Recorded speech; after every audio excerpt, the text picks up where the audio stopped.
Welcome back to the Storytellers podcast. I'm your host, Peter Lewis.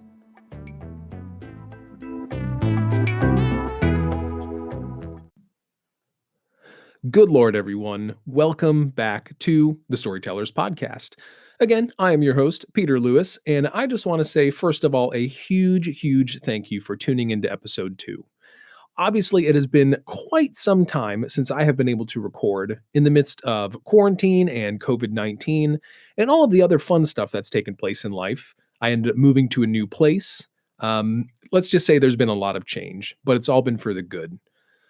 So first thing you'll probably notice is it sounds a little different, and that is because I am now in my little home studio, aka my tiny little closet, rammed in here with all my stuff. But hopefully it sounds crispy because crispy microphones are wonderful. Anyway, what we're going to do is we're going to dive right in. I'm really excited. So I was sitting at a friend's house the other day and I was really saying like, man, I need to get this relaunched. I need to get some good content out there. And for some reason, I was reminded of one of my favorite storytelling moments when I was playing games with my friends. And I realized that I really have fallen in love with character creation. Now, character creation can be this big, massive piece of storytelling. You know, some of the best stories have the most developed characters, these beautiful passages of writing. And what I realized is it makes it seem so hard to come up with good character ideas. And I sat down and I'm like, but it's really not that hard. It can't be that hard. And so what I'm going to do is we're going to have a workshop on character creation. And I cannot wait because this is going to be a lot of fun. So it's going to be a few different parts, and I'm going to record the first one now, and then you'll get some more after this too. So part 1, we're going to focus on character creation. In part 2, we're going to talk about the scenery and the setting. In 3, we're going to talk about accomplishing things. So what's going to happen is in the last episode, I'm actually going to do a free, a freestyle storytelling where I'm going to take all of the items that we've talked about and I'm going to just make up a story on the spot for a few minutes. So that's what's going to be our goal to move towards. I believe storytelling can be made super easy for everyone, and I want to equip you with the tools to make storytelling easy and help boost your confidence as well. Okay, so before we dive into the story workshop, I actually want to start by telling you a story of my own. And this story came, again, when I was thinking about playing Dungeons and Dragons with my friends when I was at my friend's house. I was reminded of one of my favorite moments ever of leading a game of Dungeons and Dragons. So the leader of the game, the game master or the dungeon master, they're responsible for coming up with the stories, the characters, the mission, yada, pretty much everything. And what I would do is I would spend hours and hours and hours writing all of these different pieces, whether it's missions, quests, side characters, you name it. I was doing all of it. And what I would do is I would find a specific character. I'm like, yeah, this is going to be the important character that they're going to meet. They're going to ask this question, and they're going to ask them about this backstory. And so I would spend all these time writing these big pivotal characters. And what would happen is when they would interact with the character, they would ask them 2 questions and then walk away and never talk to them again. And I was like, oh, wait, aren't you going to ask them? No. Okay, that's fine. Fine. Okay, never mind. And it began, it's not their fault. It was one of those things where as a storyteller, I was like, man, like I spent an hour writing that guy and his backstory and everything that he's ever done, and they had zero care about it. And so I had to come up with a way to write easy characters. And so what I want to do is tell you about one of my favorite characters I ever came up with, which is, his name is S. Obviously, that was a last minute name decision because he did not have a backstory, but he ended up becoming a very lovable character. So here's the setting. While the characters were on this island, they were trying to get into a castle. Within this castle, there was this mystery they were trying to figure out.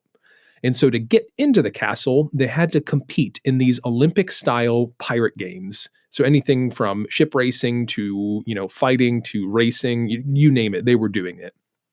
And so what happens is they go on, they compete, they win the games, and now it's the next day, and they're going to get a carriage ride from their inn all the way to the castle as the winners. And so what happens is the characters wake up, they're doing their thing, having breakfast, chatting. And what happens is you hear the sound of hooves. And as these hooves kind of come to a halt outside of the inn, you hear this guy outside go, "Oh, yes, everyone, please make your way towards the carriages. It's time to get on. Please do not disturb the horses because, well, they sometimes like to bite back." And so this guy says all this, and they climb on board the carriage. And the first question they say is, "How long is this carriage ride?" And I'm like, in game time, probably like 45 minutes. And what ended up happening is they're like, "I'm going to talk to the carriage driver." I'm like, "Oh, please don't talk to the carriage driver. He's not a developed character." And so the first thing to say is, "Hey, what's your name?" And I was like, hello, my name is S. It is nice to meet you." And they said, "Well, what do you do?" "Well, I drive carriages on this island. I've done it for my entire life, being a horse farmer, and it is something that I have grown to love." And during this time as well, they say, "How do you know these roads so well?" And he goes on to say, "Well, I'm sorry to say that I'm actually blind. I don't actually have the greatest eyesight anymore. And so it leads me to have to memorize these roads, but I have great faith in my horses." And what had happened is they end up having about a 15-minute in real time conversation with S, and they want to know everything about his life.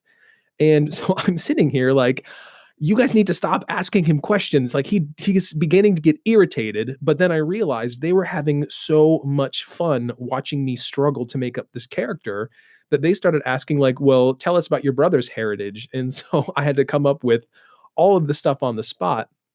And I realized I had so much fun doing it because I just made it really simple. I didn't spend an hour writing this character. I thought of some really easy ideas just to make him come alive, and it became one of the most memorable moments of the game that we played. So that's a little story that I like to tell people when it comes to writing about characters and creating characters. I'm one of those people who, when I'm playing a game for the first time, if there's a character creation setting, I'm going to spend hours there perfecting it, making sure everything lines up, making sure all the skills are exactly what I want. I'm thinking of backstory. Why is he the best thief? Well, this is why. Well, why does he use fire magic? Well, because this is why. And I get so caught up in that. But again, I love character creation. So that's a story of mine. Now, what I want to do is I actually want to read you a passage about one of my favorite characters from one of my favorite authors.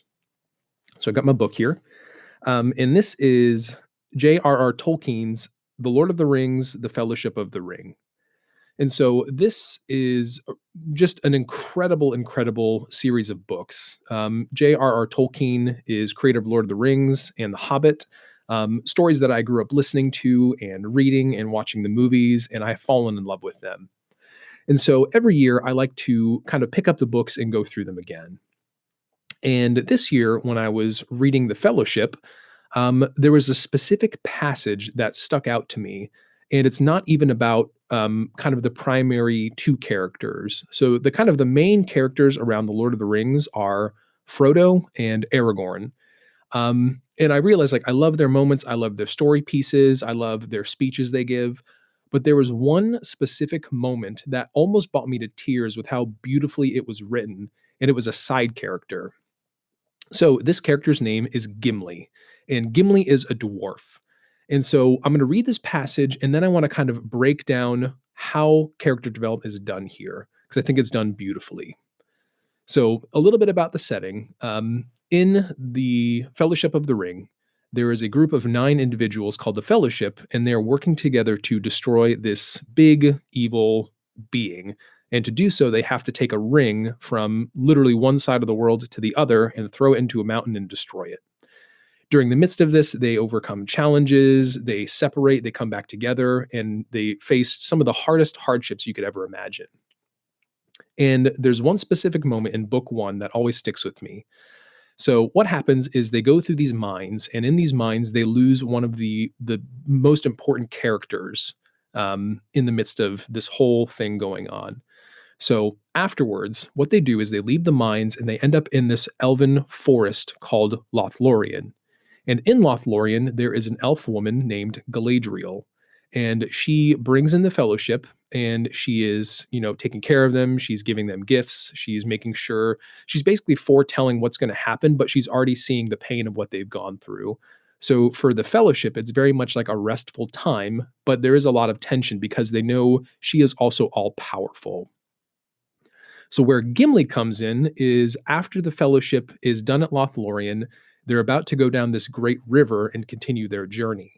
And while they are leaving, the elven woman Galadriel, she rejoins them and she kind of has this dinner for them. She takes care of them, and what she does is she has them all join kind of in this line, and she goes through and she gives each person a gift. Now, each of these gifts is related to the specific members of the fellowship. So, Aragorn, because he has the sword, he gets a sheath. Sam, who's a farmer, he gets this box of dirt that's supposed to be imbued with magic. And then it comes to Gimli. And this is my favorite passage, probably in all of this entire book. So, I'm going to read it to you. But what I want to do first is tell you a little bit about Gimli. So, to start off, Gimli is, again, a dwarf, and he is a very prideful dwarf. He is someone who believes dwarves are superior, that they are the mightiest of people, and he has a very strong distaste for elves and their ways of doing things. And so, what happens is, as Gimli is going through this journey, you begin to see his countenance kind of change towards elves. So dwarves in elven areas are usually they're treated very poorly. They're in this case, a lot of them get blindfolded to be taken into the camp, and it's just like it's a big mess. And he is like, I'm not going to do this. Like this is wrong. And so Aragorn says, okay, we'll all be blindfolded then, just to kind of keep the camaraderie together. And so what happens is, as Gimli is here, he begins to realize the nature of elves and that it's actually very beautiful. And Galadriel, the elf woman who's been taking care of them, is a very beautiful elf. So much so that Gimli is somewhat captivated by her. So when it comes to Gimli, he's also one of the few dwarves to ever step foot into Lothlorien. It's a sacred place for elves, and so dwarves, they're like, yeah, you guys just can't come here. It's kind of like a holy place. And so what happens is, as Galadriel, the elf woman, is working down the line, she gets to Gimli and asks Gimli what he wants. And this is the passage that I'm going to read.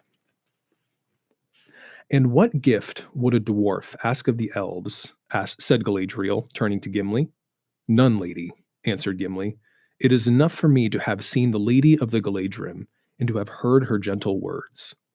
She responds with, Hear ye, all elves, she cried to those about her. Let none say again that dwarves are grasping and ungracious. Yet surely, Gimli, son of Glóin, you desire something that I could give. Name it, I bid you. You shall not be the only guest without a gift. There is nothing, Lady Galadriel, said Gimli, bowing low and stammering. Nothing, unless it might be, unless it is permitted to ask, nay, to name a single strand of your hair, which surpasses the gold of the earth, as the stars surpass the gems of the mine. I do not ask for such a gift, but you commanded me to name my desire. The elves stirred and murmured in astonishment, and Celeborn, another elf, gazed at the dwarf in wonder. But the lady smiled. It is said that the skill of dwarves is in their hands rather than in their tongues, she said, yet that is not true of Gimli. For none have ever made to me a request so bold and yet so courteous. And how shall I refuse, since I commanded him to speak? But tell me, what would you do with such a gift? Treasure it, lady, he answered, in memory of your words to me at our first meeting.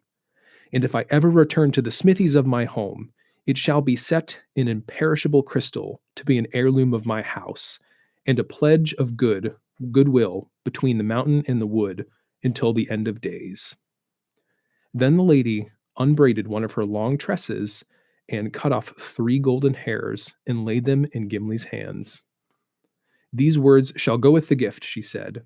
I do not foretell, for all foretelling is now vain. On the one hand lies darkness, in the other only hope. But if hope should not fail, then I say to you, Gimli, son of Glóin, that your hands shall flow with gold, and yet over you gold shall have no dominion. Man, that passage gets me every single time. It's beautiful. And so talking about this, let's break it down for a second. Gimli is a prideful dwarf who has little respect for elves. However, in his time of being around Galadriel, he begins to become fascinated with her, and he says her hair literally outweighs the beauty of the gold of the mine.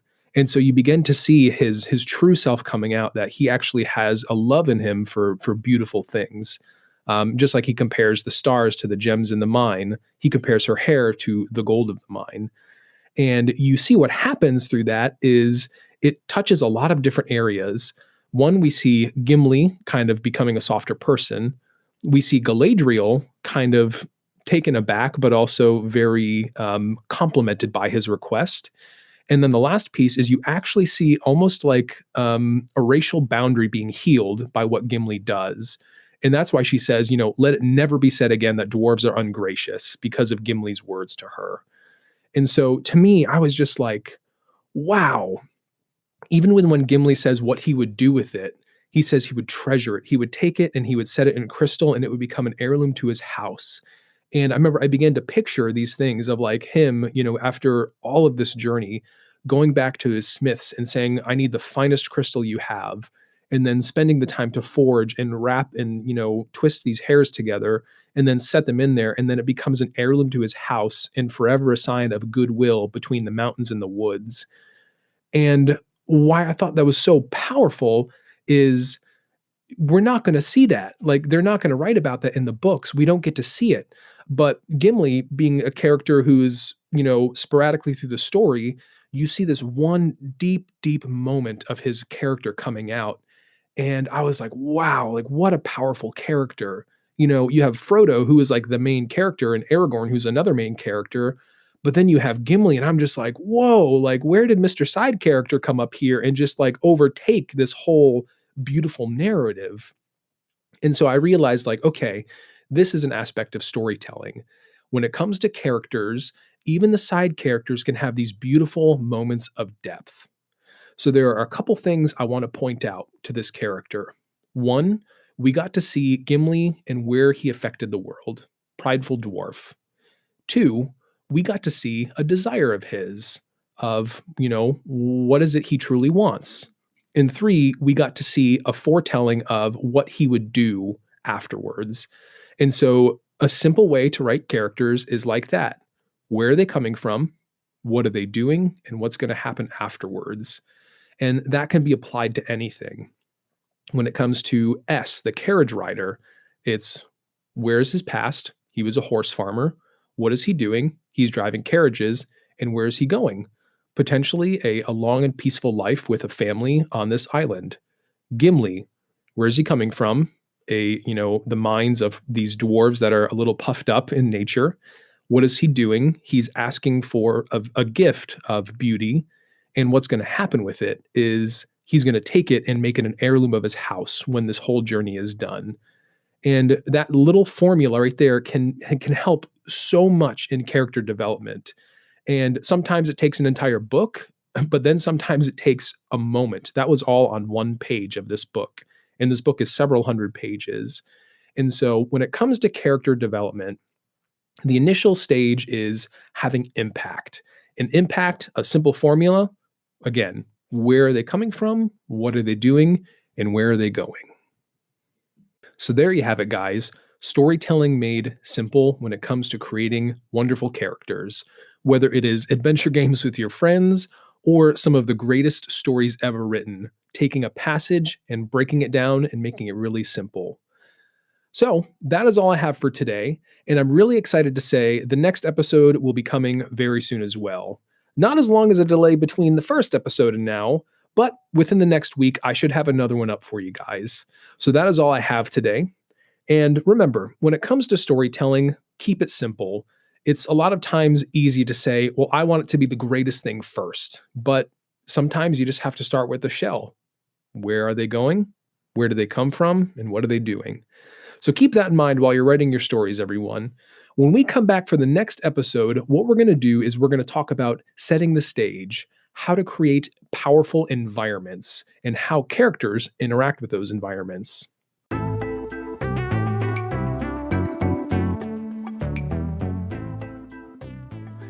Thank you again for tuning in to this episode of the Storytellers Podcast. We will see you next time.